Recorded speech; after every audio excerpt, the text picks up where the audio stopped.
Australia is a seriously wealthy, freedom-loving democracy. We have never been occupied by another country or had a civil war. So what has happened to us? Why have we become what some overseas press are calling a cruel and frightened people? Well, frankly, that is how our elected politicians and a large percentage of our population are behaving. We are on the edge of committing such ruthlessness against the most needy that it is bordering on crimes against humanity, which will enter our souls and stain our psyche for generations to come. During World War II, many countries refused to take Jews facing their death under the Nazis. Famously, Gustav Schroeder took 937 Jews to the Americas on his boat, the St. Louis, and was turned away from there, and many other countries. After the war, 148 nations came together to create the United Nations Convention for Refugees, which we signed in 1951, so that this would never happen again. Well, it is happening again, and in Australia. We have now excised our entire country from the immigration zone so that you cannot land on Australian soil and be accepted here as an asylum seeker. Anyone that comes here by boat will be, like the St. Louis, moved on. The UN is appalled by us snubbing our obligations under the Convention, but it has no powers of enforcement. It was written in good faith. There is no rationale or common sense for our brutality. It is costing the taxpayers billions. It is estimated that in 4 years, Nauru and Manus will cost $7.5 billion, which would have funded the Gonski report plus the disability insurance scheme. When John Howard snatched the election back from Labor by dehumanising the asylum seekers on the deck of the Tampa, after 438 of them were rescued from the ocean by its captain and were finally brought to Christmas Island, Howard controlled the press so that we only saw what he wanted. In a few phrases, Gail Jones put it so well in the new, excellent anthology, A Country Too Far, which has just been published, and I quote, "An aerial shot circles the container ship like God assessing its human cargo, a sliding, precarious load. The Afghans, a mere pattern of men, for some reason sitting on the deck, in rows, apparently quiet and obedient. The distance made them paltry and inconsequential," end quote. Thus we watched with indifference. They were hardly human, let alone like us. What we didn't know, but would all have been moved by it if we had, was that the women were in containers with walls too hot to touch. And in Gail's words again, I quote, "The air was still and putrid. 2 pregnant women were weak with vomiting. The container next to them was the latrine, awash with their waste and sour with the stench of human bodies, ill and I'd lost it. You know, bringing it all up and out." End of her quote. Soon after, more lies were perpetrated about Iraqis throwing their children overboard, with the consequences in the upcoming election being Howard swung from an almost certain loss to victory. So both the major parties discovered the electoral power of making refugees the enemy and have been fanning the flames of fear ever since, with it becoming central to either party's hold on power. Not wanting to be viewed as cruel, blame was focused on the people smugglers, and a language of contempt was used to describe them as hardly human. Pedophiles are the only people so universally loathed. Yet strangely, very recently, we made the Swedish diplomat Raoul Wallenberg the first honorary citizen for his work in smuggling, honorary Australian citizen, for his work in smuggling many thousands of Jews out of the Nazi-occupied Hungary at the end of World War II. Our then Prime Minister, Julia Gillard, described Wallenberg as a most righteous human being whose brave, selfless, compassionate actions are proof that just one person can make a real difference, and that the nation recognised his moral courage and expressed gratitude for those he saved. Tony Abbott added, "Mr. Wallenberg did what he could to help when others did nothing."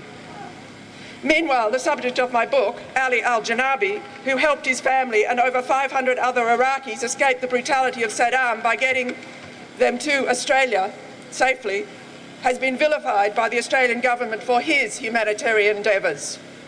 Was this because Wallenberg was Caucasian, wealthy and of high office?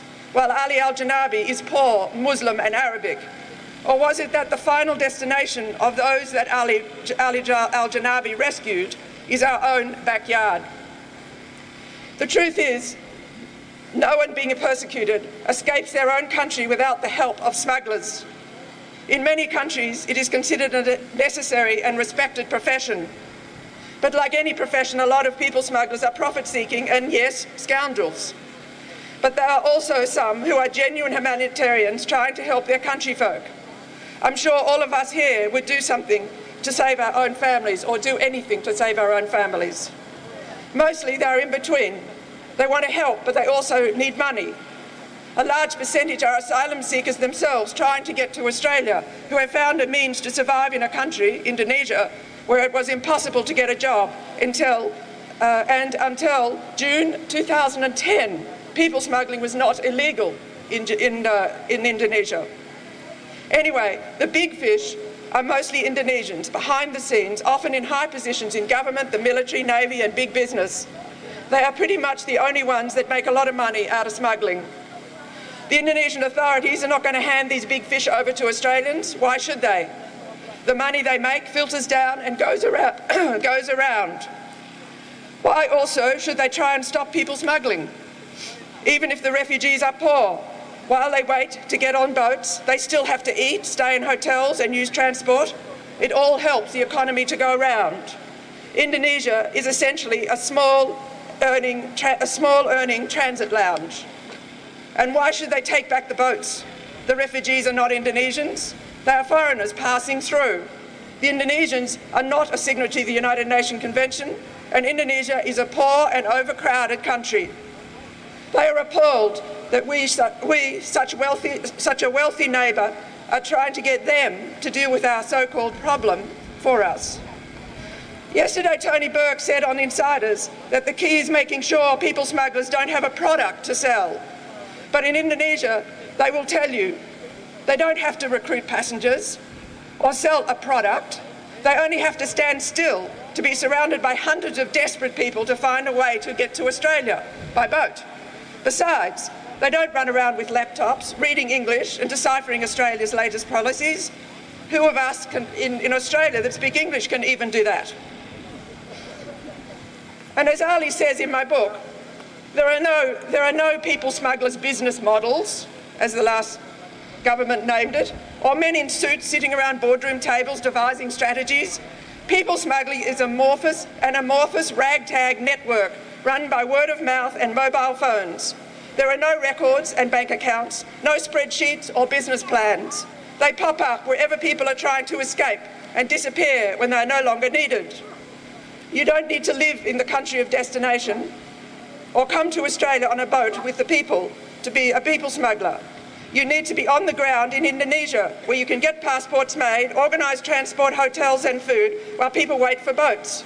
Pay for trains, ferries or planes to get to the place of departure, where the boat has to be purchased from anything between $20,000 to $40,000. Then there is the captain and the crew, whose remuneration has to be enough to justify a lengthy sentence in Australia if they are caught. And finally, substantial bribes for the authorities, the local police, national police, harbour authorities and Navy. The people behind all this are seldom the ones that we call people smugglers, are seldom the ones we catch. We arrest the small fry, mostly young men with no money who are helping load people on boats, driving buses or getting the food. Or the captains, who are usually just fishermen, trying to feed their family with one run to Australia. Or the crew, boys who are half the time don't even know where they are going. We then spend millions on the long court cases and payments to informants.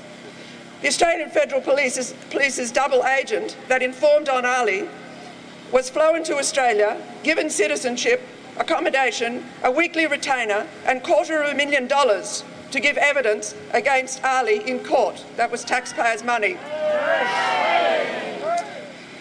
As the new government have failed to stop the boats, they've had to up their stakes of rhetoric. They have brought in warships and adopted language of military manoeuvres and invasions, and now speak openly of a war against people smugglers. The presumption being that if you catch them all, the people smugglers, that if you catch all the people smugglers, there will be no more asylum seekers coming to Australia. But if it is possible to catch them all, and there were no people smugglers left, what do we think they would do? The next group of young men that arrived on the beach in Indonesia would look around and say to each other, "Does anyone know anything about boats?" And put their money together, and immediately the whole cycle would begin again. Australia's an island. There's only two ways to get here. Fly like the majority of asylum seekers, but for some the government has fly like the majority of asylum seekers do, but for some reason the government has no problem with that, or by boat.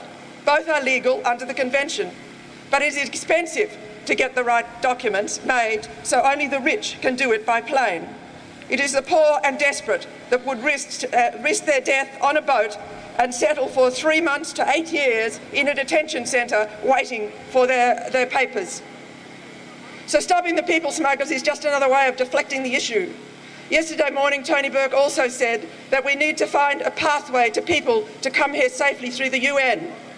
This is a fantasy, as less than 2% of refugees ever get resettled in another country. Most are there in appalling camps for at least the rest of their lives. It also denies the suffering from which the asylum seekers are already running, and the preparedness to, by any means, to get their families and themselves to safety. It may be a terrible journey, worse than they can imagine. They may die at sea, but asked, many will tell you they would prefer that than to die at the hands of the Al-Qaeda or torturers with the Taliban.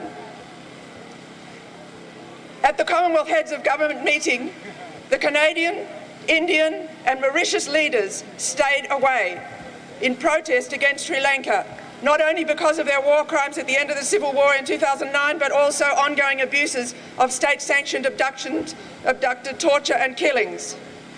The UK Conservative PM David Cameron spoke out against these atrocities that have taken place there and are continuing.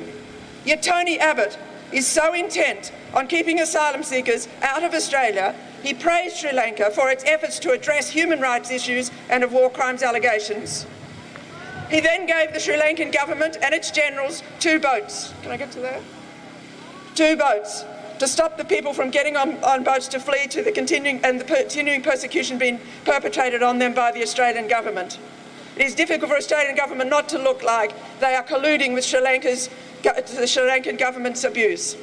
A week ago, I spoke with a prominent MP saying if you really wanted to stop deaths at sea, you would pick the asylum seekers up and fly them or ship them to safety. It would be much cheaper, and no one would die.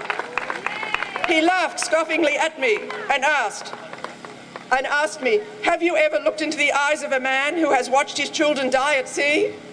"Yes," I said, "I have." "Have you ever looked into the eyes of a man who has watched his children die slowly from starvation and disease in a UN camp while he waits interminably to become one of the less than 2% that will ever get settled?" He ignored my question and went back to the vexing issue of stopping the boats and people smugglers. Thank you.